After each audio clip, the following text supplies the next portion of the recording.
ఈ విధంగా మనము కూరగాయలనైనా పొడి చెత్తనైనా తడి చెత్తనైనా ఎక్కడ పడితే అక్కడ పడేయకూడదు.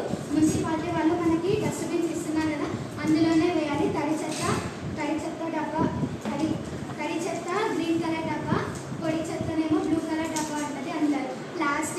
ప్లాస్టిక్ పేపర్స్, గ్లాసెస్ ఇవన్నీ పొడి చెత్తలో వేయాలి. కూరగాయలు, పాడైపోయిన వస్తువులు, పండ్లు అన్నీ పొడి చెత్త